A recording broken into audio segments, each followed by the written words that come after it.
By the time the human's second boot hit the chamber floor, 3 diplomats were convulsing from sense shock. A diplomatic guard had drawn his plasma pistol, and the security AI declared a Category 7 biohazard.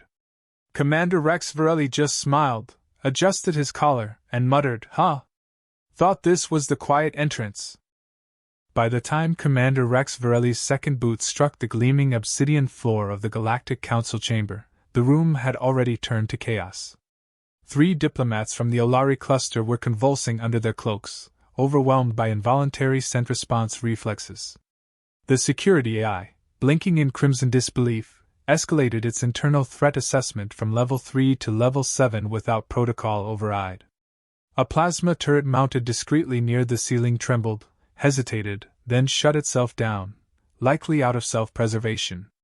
Rex didn't flinch.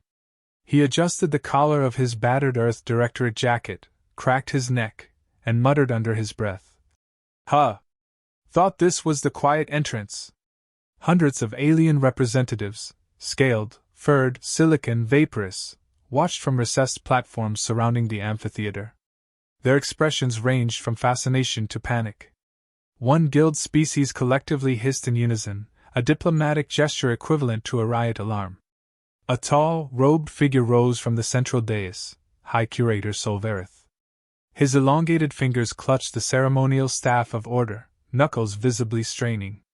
"You will cease movement, Deathworlder," he commanded.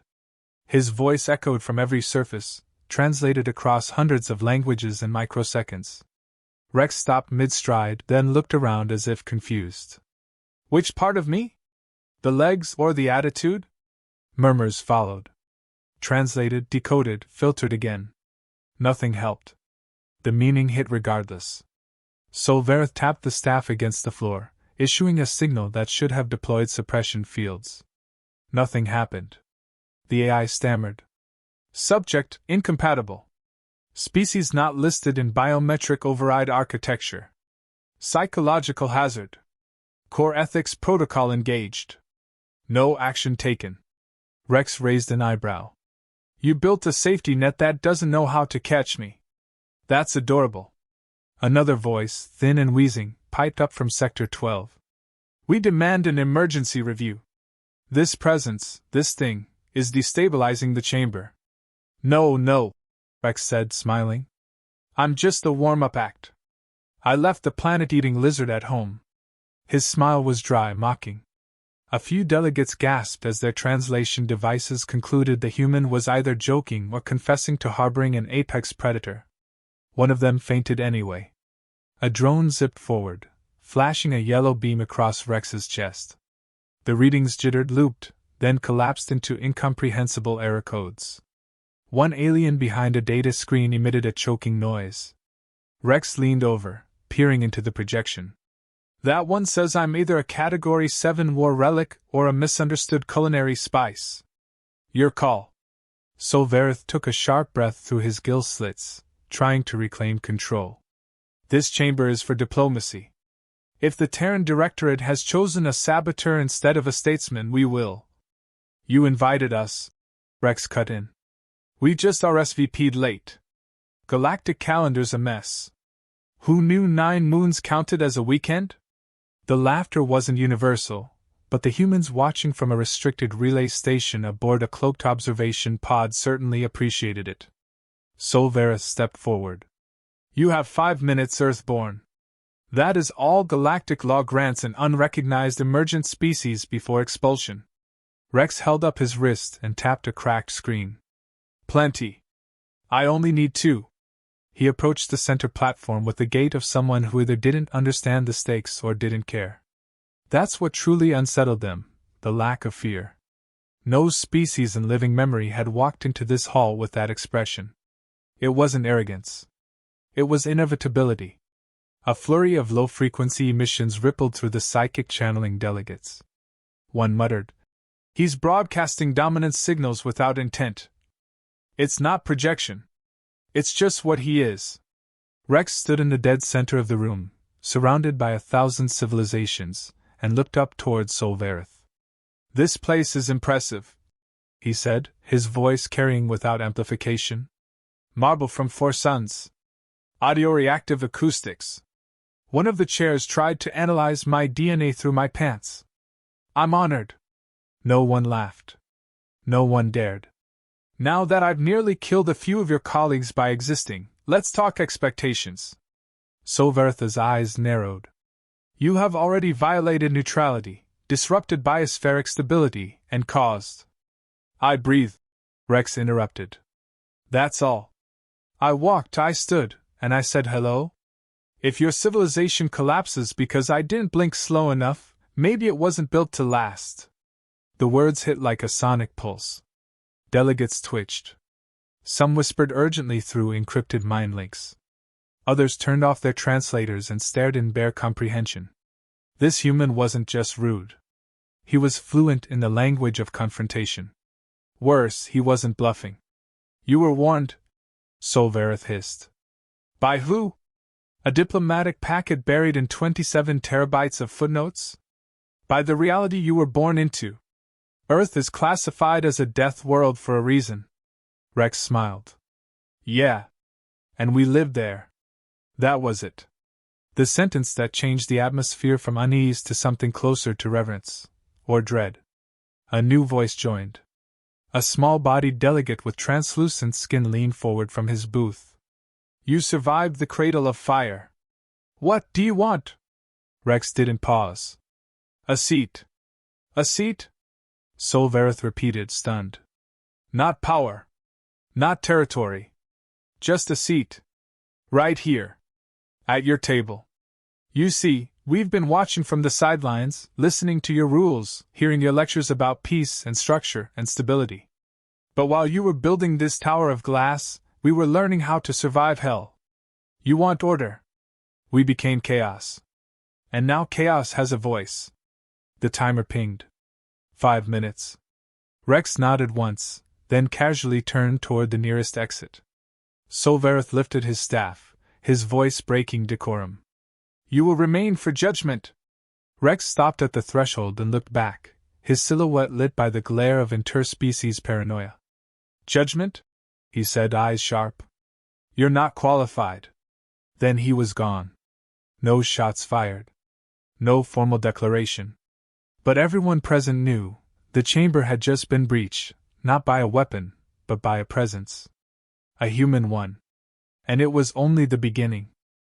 The silence in the Galactic Council chamber lingered like static, an aftershock that refused to dissipate.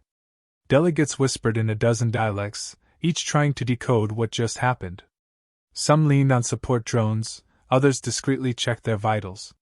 One delegate quietly submitted a request for cultural trauma compensation. Rex Varelli, meanwhile, returned to his seat without ceremony, folding his arms like someone who had just found the galaxy's biggest joke and wasn't planning to share the punchline. A voice from Sector 4 broke the lull.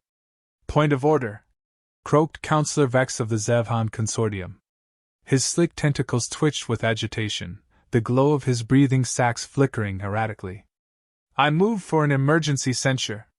The Deathworlder's unauthorized display of dominance and biological disruption constitutes a breach of interspecies decorum under Clause 77C. Rex raised a brow. That clause applies to deliberate psychic broadcasting. I didn't say a word until I sat down. Your panic? That's on you. Vex bared his spiracles. Your entire presence is a weapon. Rex leaned forward. Then your problem isn't me. It's that your diplomacy only works on life that plays nice. Solvareth banged the staff once. Order. The human will refrain from unsolicited commentary. Right, Rex muttered. Wouldn't want things getting too honest. The chamber's mood was brittle. Dozens of delegates began pulling up legal protocols on shared holoscreens, scanning for ways to limit Earth's access or cut the session short. Some turned off their translators entirely, hoping to dull Rex's voice into meaningless tones. It didn't help. Let the record reflect, Solvareth said coldly, that the representative from Terra has violated 3 cultural thresholds and induced 6 minor psychophysical reactions in the span of 5 minutes. 7, called a trembling aide from the rear. One just vomited in Sector 9. Rex snorted. I haven't even coughed yet. That'll get messy. More murmurs. Delegates shifted uncomfortably, watching him like he might explode into fire, or ideas. Why are you really here, human? Asked a crystalline envoy from the spire of Lathan. Its voice shimmered with polite accusation. Rex met its gaze, or at least its core, buried in transparent plating. To listen? To learn? And maybe, if I'm lucky, to shake the snow globe. Several translators hiccuped at the idiom. The phrase landed anyway. The Zevhan delegate hissed again. Earth's broadcast archives are filled with violence, conquest, death rituals, and predatory humor. What gives you the right to claim a seat among civilizations devoted to order? None, Rex said calmly. We don't claim it. We earned it. How? Solvareth challenged. We outlived our mistakes. The room paused. Then, slowly, Rex stood again. He didn't raise his voice, didn't step forward. He simply spoke. You built this council to prevent war. To create balance. That's admirable. But most of you did it after ascending from calm histories, rich soil, safe stars, predictable climates. You think peace is the natural order.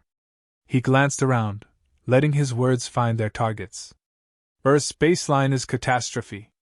Volcanoes, hurricanes, predators, pandemics, radiation, ice ages, and most terrifying of all, ourselves.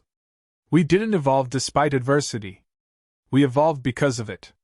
Self-inflicted adversity is not a virtue. Solvareth snapped. Rex shrugged. You keep mistaking survival for savagery.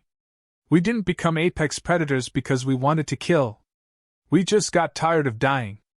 Vex slammed a tendril onto his bench. Enough romanticism. You're a threat wrapped in a smirk. Threat? Rex echoed. Let me tell you about a raccoon. Several delegates blinked. Others began syncing translator buffers. They're little fur-covered thieves on Earth. No weapons. No speech. One figured out how to open a plasma-sealed garbage bin by watching 3 humans do it once. In the dark. The chamber hesitated. They taught their kids. Within a month, 10 figured it out. Now they've got a black market in scrap electronics and chili fries. One even rode a bus. A few translators stuttered. One delegate quietly choked. That's what scares you, Rex continued. Not the guns. Not the history. The learning. The misfits. The ones who look at an obstacle and ask, what if I didn't care about the rules? Solvareth shook his head. This is farcical. No, Rex said. This is human. The council quieted. Even Vex had no immediate retort. A new voice rose, soft, curious. A robed creature with translucent ears and ink-black eyes. And what does humanity offer this council, besides chaos? Rex answered without hesitation. Perspective. Perspective? The being echoed. Most of you rose under one sun. One language. One shared path. Humanity's made of contradiction, religions that clash, ideologies that fight, cultures that never agreed on lunch. Yet somehow, we built spaceports and cities, cured diseases, and launched probes into the dark. We create beauty while tearing ourselves apart, and we still, find new ways to dream. He exhaled. Not a show of exhaustion. A reset. A human breath. That's why you're afraid of us. Not because we break things. But because we survive what should have killed us, and then make jokes about it. Is this your official statement? Solvareth asked bitterly. Rex smiled faintly. No. That was me being polite. A flicker of motion behind Solvareth. A drone blinked red. Data on Rex's posture, voice cadence, and heartbeat rolled across a private channel. The result, inconclusive, unreadable, and tagged as cultural disruption pattern, class Epsilon. Unclassified. The AI logged a new internal tag. Presence exceeds modeling. Recommend reevaluation of baseline diplomacy metrics. Solvareth stiffened. We will adjourn for recalibration of protocol response to Terran representation, he declared. Rex leaned back in his chair and cracked his knuckles. Take your time. I'm just getting started.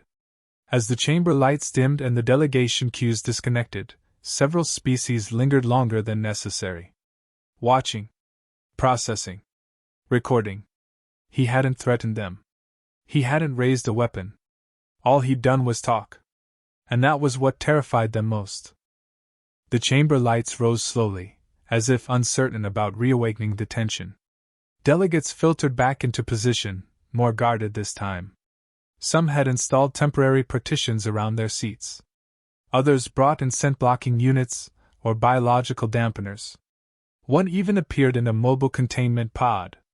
Commander Rex Varelli stood in the center again, untouched, hands in his coat pockets. He looked like someone who'd strolled into a courtroom to tell a bedtime story. High Curator Solvarez stood tall, gavel staff in hand, face calm, but tight at the edges. "We've reconvened under protest," he began, voice amplified. "Several council members believe the Terran presence qualifies as an engineered psychological hazard." Rex didn't blink. "If I was engineered, I'd have come prettier." That earned a few awkward glances. One delegate made a warbling noise, a laugh, maybe. Solvarez's tone sharpened. "The United Galactic Assembly has long operated on shared knowledge, mutual trust, and verified archives. Earth's record, however, is contaminated. Your species broadcasts myths laced with violence and exaggeration. Your media glorifies death. You narrate disaster like it's a form of culture." Rex tilted his head. "We call it history." Solvarez gestured. A glowing chart spun into view above the dais. "According to our records," he continued, "Earth's population once attempted to weaponize weather, create artificial black holes, and program semi-sentient AIs to manage global defense grids, twice." Rex nodded slowly. "3 times, actually. The second one didn't count. It renamed itself Cheryl and opened a bakery." He let the laughter sit this time. Not forced.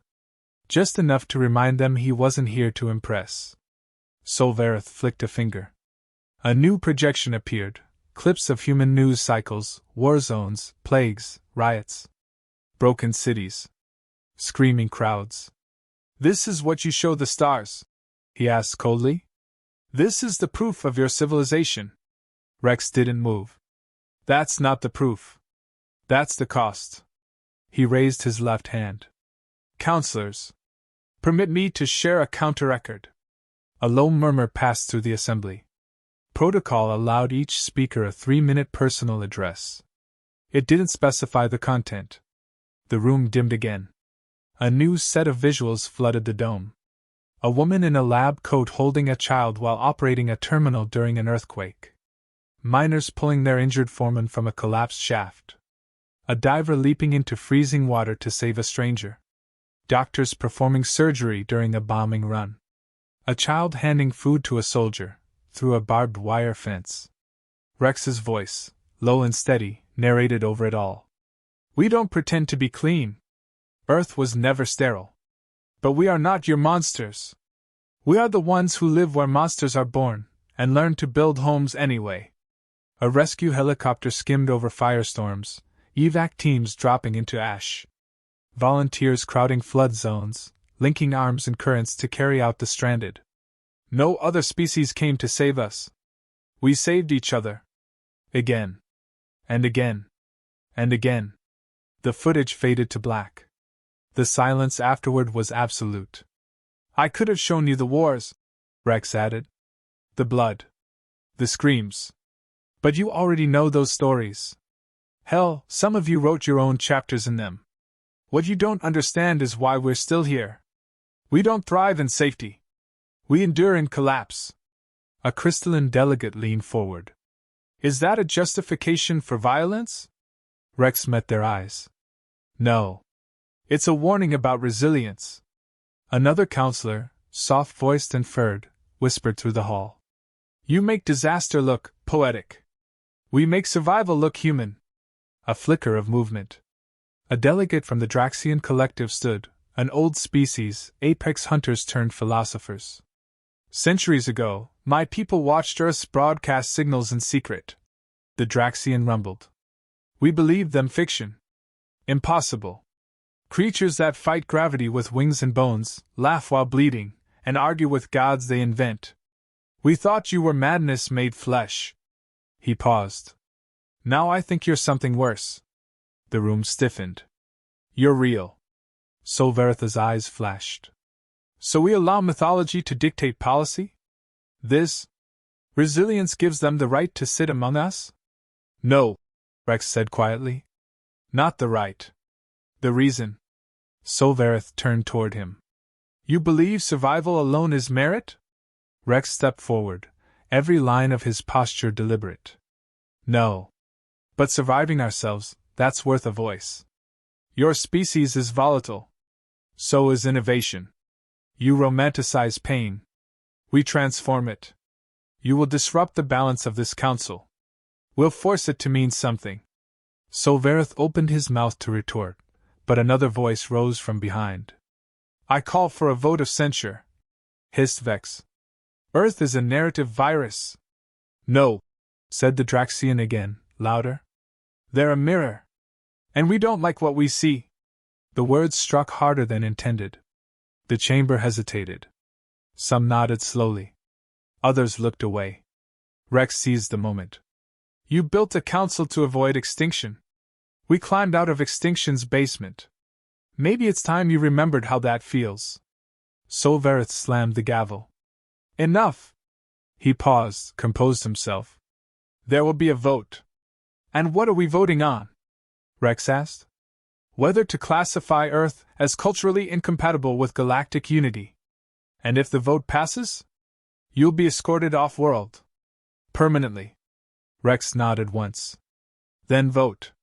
But know this, cut us out now, and one day, you'll need what you're afraid of. He turned away, walking back to his seat without fanfare. Behind him, the delegates remained still. Processing. Calculating. Unsettled. They had come to see a savage. Instead, they met something far more dangerous. A survivor with words. The council chamber emptied under silence sharp enough to flay skin. Delegates scattered into subchambers, private rooms, and diplomatic cloisters, all whispering in encrypted tongues. Even the air tasted uneasy. Rex Varelli wandered down a corridor of polished obsidian, trailed by 2 nervous observers in floating translator orbs. Every 10 steps, an automated turret flicked on, scanned him, hesitated, and powered down again. Whatever algorithm they used to flag threats, Rex had broken it simply by walking. He paused at a diplomatic rest station. Minimalist furniture. Recycled air. One wall pulsed with artificial starlight, an attempt at calming ambience. Didn't work. From the shadows, a thin figure stepped out. Pale skin. No visible mouth. Aide to the CELNAR delegation. Name unknown. Title unimportant. It bowed slightly, then spoke directly into his mind. You are not what they expected. Rex shrugged. May there is this room. Where's the minibar? The aide ignored the comment. Some factions consider your presence a test. Others think it's sabotage. Rex sat, kicked his boots up on a glowing table, and stared at the false stars.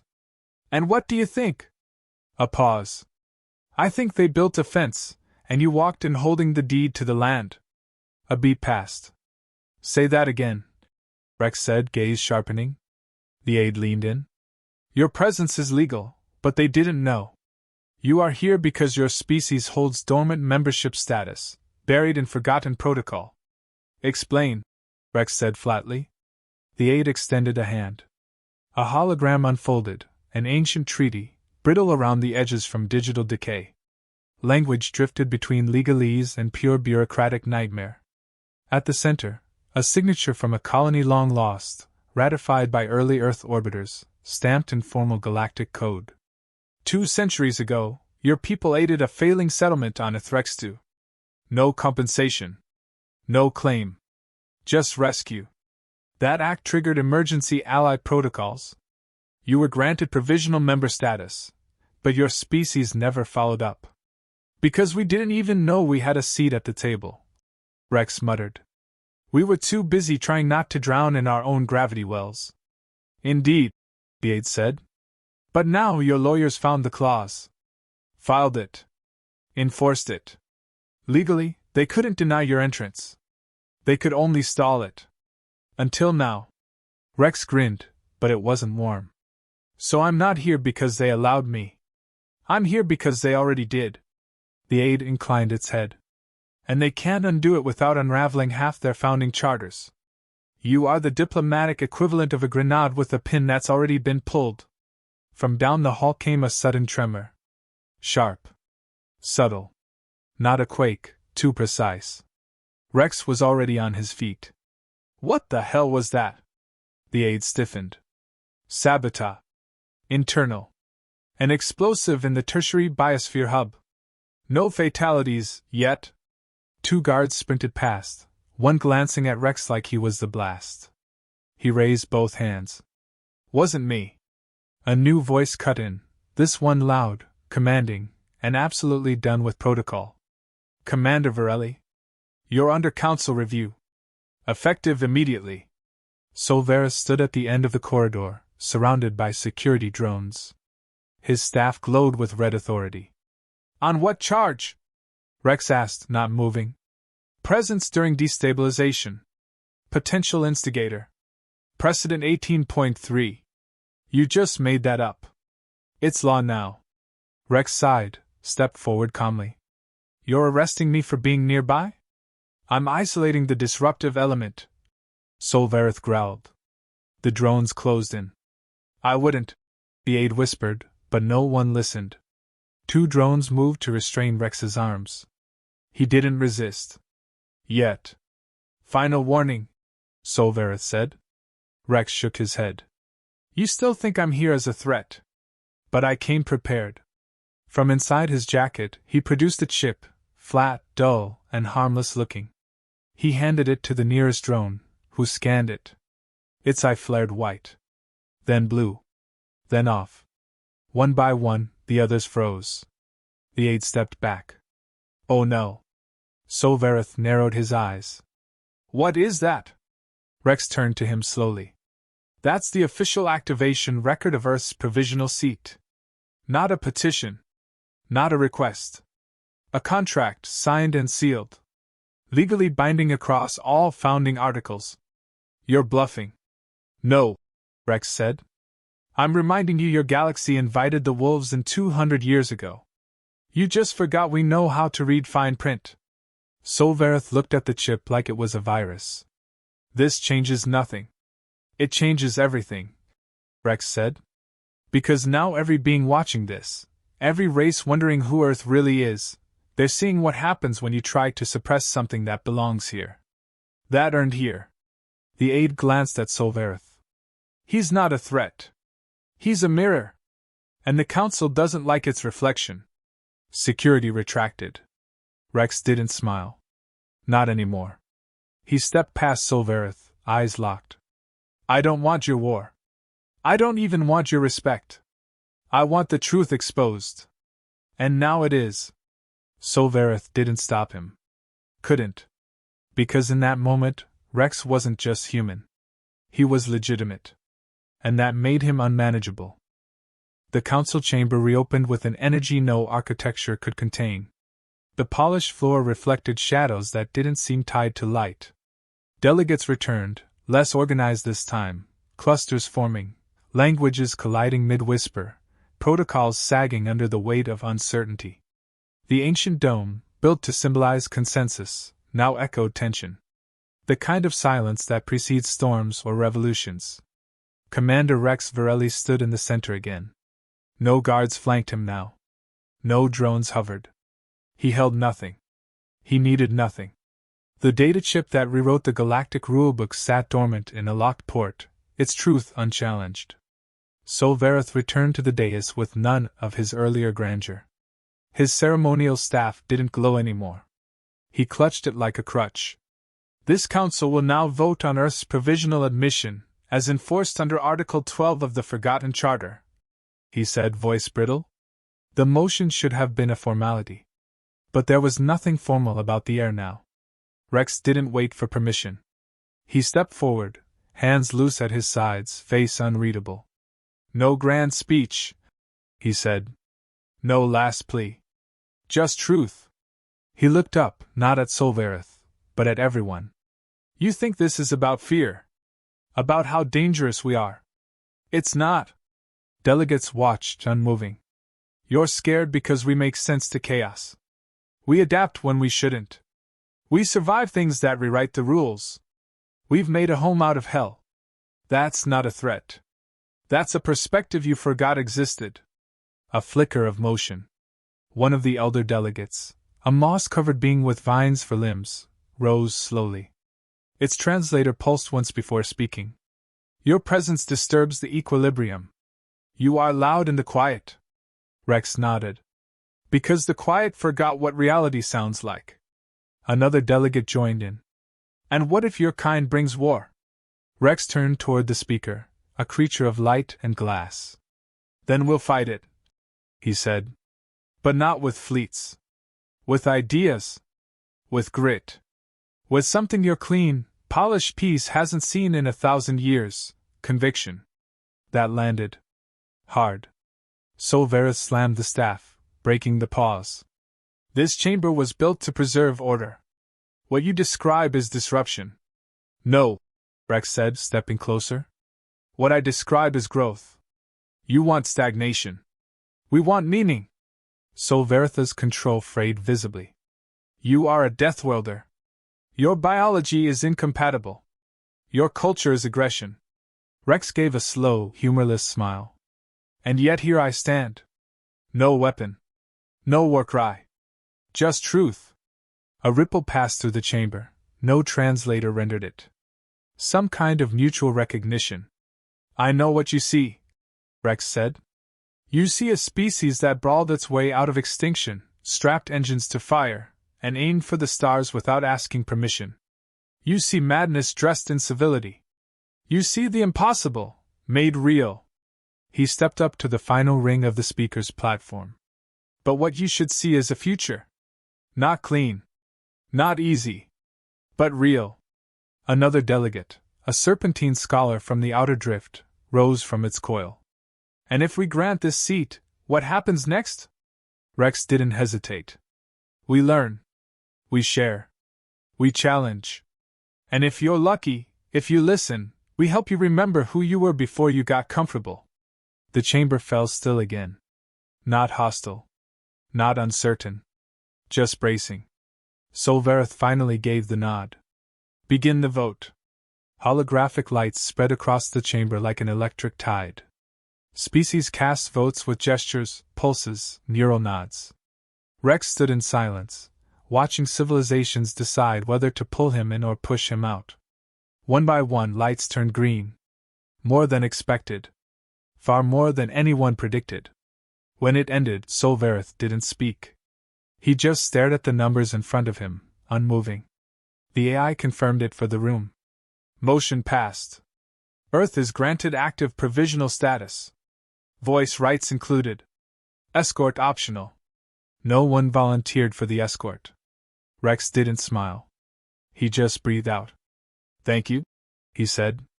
I'll find my own way out. He turned from the center platform and began walking toward the grand archway. No fanfare. No anthem. Just bootsteps echoing like distant thunder. At the threshold, he paused. Looked back once. You were afraid of the wrong thing, he said. We didn't come to conquer. We came because you forgot what it means to fight for your seat. We're not invaders. We're the reminder. And then, casually, as if saying goodbye to old friends. Next time, I bring friends. And lunch. He stepped into the light. And behind him, the Council of 1,000 Worlds wondered whether they had just voted in a new member. Or unleashed a future they couldn't predict.